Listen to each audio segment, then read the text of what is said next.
Hi everyone, in the previous lecture we read about the conductivity or molar conductivity of strong electrolyte. Today we will discuss about molar conductivity of weak electrolyte. Dear student, हम लोगों ने पिछले lecture में क्या किया था, strong electrolyte का molar conductivity define किया था। आज हम लोग वीक इलेक्ट्रोलाइट का मोलर कंडक्टिविटी डिफाइन करेंगे और इसके लिए एक लॉ आया है जिसे बोलते हैं Kohlrausch law. So our heading is Kohlrausch law.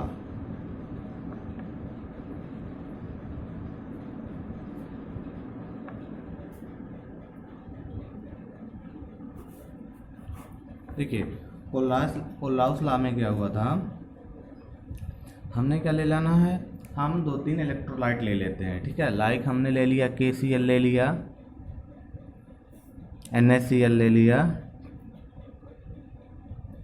KNO3 ले लिया एंड NaNO3 ले लिया, ठीक है। हमने 4 इलेक्ट्रोलाइट ले लिए हैं। अब देखिए इन इलेक्ट्रोलाइट में क्या करना है, हमको सिमिलर लेके चलना है, एनायन या कैटायन सिमिलर लेके चलना है। तो यहाँ देखेंगे Cl जो आपका है वो सिमिलर है, बट K और Na सिमिलर नहीं है। यहाँ पर भी देखिए NO3 आपका सिमिलर है और Na और K सिमिलर नहीं है। जो नेगेटिव थे वो सिमिलर हो गए और जो पॉजिटिव थे वो सिमिलर नहीं है। अब इसके लिए जब कोलराइस ने क्या किया, बहुत से टाइप के इलेक्ट्रोलाइट ले लिए और उन्होंने इलेक्ट्रोलाइट इस प्रकार से लिया कि इनमें से एक आयन या पॉजिटिव आयन या नेगेटिव आयन सिमिलर रहे और दूसरा क्या रहे, डिफरेंट रहे।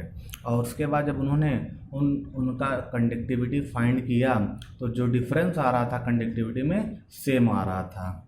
तो हम बताते हैं कैसे सेम आता है। जैसे KCl है तो जो KCl का कंडक्टिविटी है lambda naught KCl is equal to आपका होता है 149.9, ये इसकी वैल्यू होती है, ठीक है ना। एंड NaCl की वैल्यू कितनी होगी, 126.5। अब हमारे पास क्या हो गए हैं, दोनों वैल्यूज आ गए हैं। हम दोनों वैल्यू का अगर डिफरेंस निकालेंगे तो डिफरेंस आपका कितना आएगा, 5 4 हुआ, 6 3 हुआ और 2 2 4, 23.4 आ गया है, ठीक है। फिर हमने जो है KNO3 ले लेना है। अब जब आप NO3 का जो है कंडक्टिविटी निकालेंगे, KNO3 की कंडक्टिविटी जब निकालेंगे तो lambda naught KNO3 is equal to कितना हो जाएगा आपका 145 है। एंड NaNO3 का निकालेंगे, लैम्डा नॉट NaNO3 कितना हो जाएगा आपका 121.6 होता है। ये वैल्यू फिक्स होती है, इतनी होती है। और दोनों का डिफरेंस निकालेंगे तो कितना हो जाएगा 10 4 6, तो 4 हुआ, 4 1 ये 3 हुआ, 2 2 2। देखिए दोनों की वैल्यू क्या आ गई है, हमारी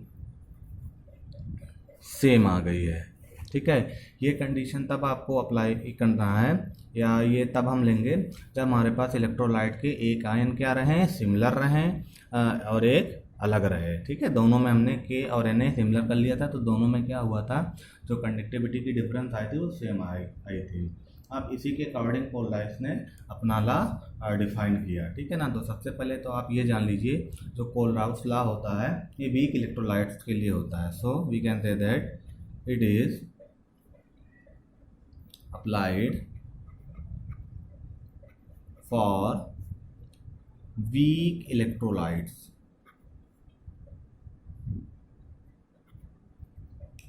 क्योंकि जो हमारे वीक इलेक्ट्रोलाइट्स होते हैं ये कंसंट्रेशन के अकॉर्डिंग वेरिएशन इनमें मोलर कंडक्टिविटी का बहुत ज़्यादा होता है, ठीक है। तो इसलिए कोलराउस लॉ वीक इलेक्ट्रोलाइट के लिए आ जाता है।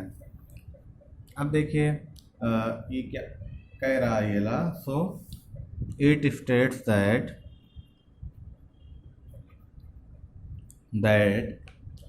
an infinite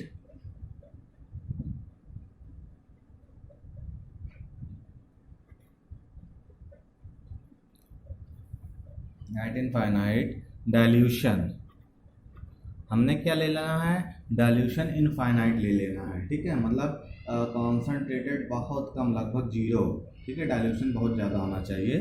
so an infinite dilution. अब देखिए जब आप इनफाइनाइट डाइल्यूशन लेंगे तो क्या हो जाता है, इसका जो डिसोसिएशन होता है वो ज़्यादा हो जाता है या कम्प्लीटली हो जाता है, ठीक है ना। तो it is state that an infinite dilution when the dissociation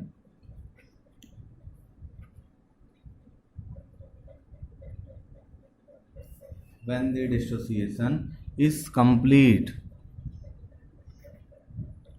जब डिसोसिएशन क्या हो गया, कंप्लीट हो गया, dissociation complete.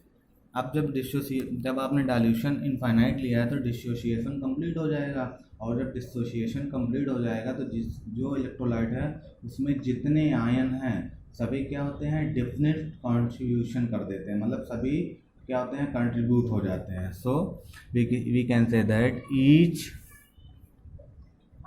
Ion of the electrolyte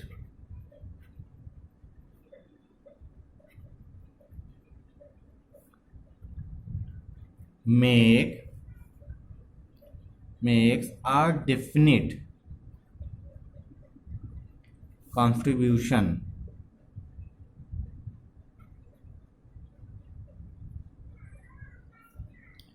of its own towards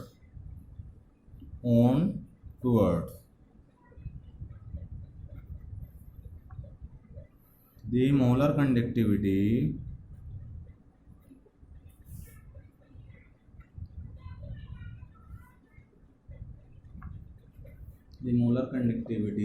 of the electrolyte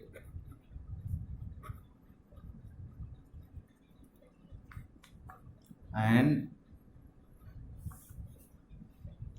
it is quite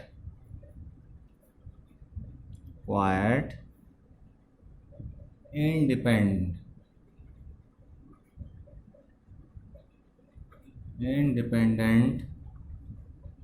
of the presence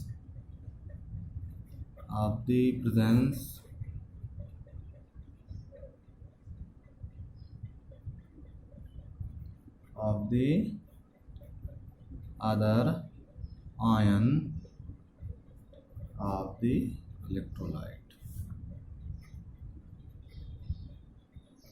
dear student, इसका मतलब क्या हो गया है, देखिए पहली बात ये वीक इलेक्ट्रोलाइट के लिए अप्लाइड होगा। देन ये इस्लाम में कहा जा रहा है कि हमारा क्या है, हमने इनफाइनाइट डाइल्यूशन लिया है, तो एन इनफाइनाइट डाइल्यूशन, जब आप इनफाइनाइट डाइल्यूशन लेंगे तो डिसोसिएशन कंप्लीट हो जाता है, और जब डिसोसिएशन कंप्लीट हो जाएगा तो उस इलेक्ट्रोलाइट में जितने भी आयन्स हैं वो क्या होते हैं, एक डेफिनेट कंट्रीब्यूशन में डिस्ट्रीब्यूट हो जाएंगे, ठीक है ना, जिससे इलेक्ट्रोलाइट की जो मोलर कंडक्टिविटी होती है वो क्या होती है, काफ़ी हद तक इंडिपेंडेंट होती है। किससे इंडिपेंडेंट होगी, जो अदर आयन्स है इलेक्ट्रोलाइट्स के, ठीक है ना।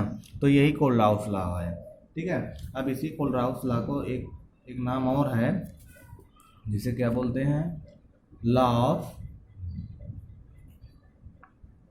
Independent migration of ion. इसको आप कोलराउस लॉ को ये भी कह सकते हैं, law of independent migration of ions. और इसी का एक नाम और है, law of independent ionic mobilities, ठीक है, ये हो गए। अब देखिए एग्जाम्पल दिखा देते हैं हम। एग्जाम्पल में हमने ले लिया है कोई कंपाउंड, हमने ले लिया है या कहिए सॉल्ट ले लिया है, वो है एल्यूमिनियम सल्फेट हमने ले लिया है, Al2SO4 का होल थ्राइस। अब ये जब डिसोसिएट हो जाएगा तो 2Al triple plus plus 3SO4 double negative होगा। अब जब आप इसका मोलर कंडक्टिविटी फाइंड करेंगे तो Al, और हमने क्या है मोलर कंडक्टिविटी फाइंड करना किस पे, इनफाइनाइट डाइल्यूशन पे, तो ये हो गया molar conductivity eight infinite dilution. और ये किसका है, Al2SO4 का होल थ्राइस, ये इसका है। ये किसके इक्वल होगा, 2 है तो 2 लगा दीजिए, लैम्डा इनफाइनाइट हो गया, ठीक है, और m एम मतलब मोलरिटी हो गई, मोलर या मोलर कंडक्टिविटी हो गई आपकी ये, और ये एल ट्रिपल प्लस हो गया, +3 lambda M at infinite SO4 double negative, ये हो गया। इसी तरीके से आप वीक इलेक्ट्रोलाइट्स भी का भी ले सकते हैं। हमने वीक इलेक्ट्रोलाइट्स ले लिया CH3COOH negative, sorry OH negative नहीं, सिर्फ OH तक। ये जब डिसोसिएट होगा तो CH3COO negative plus H plus में आ जाएगा, टूट जाएगा। अब उसके बाद क्या करने वाले हैं हम लोग, जब इसकी molar conductivity eight infinite dilution पर निकालेंगे तो कुछ इस टाइप हो जाएगा, और यहाँ CH3COOH लिख लेंगे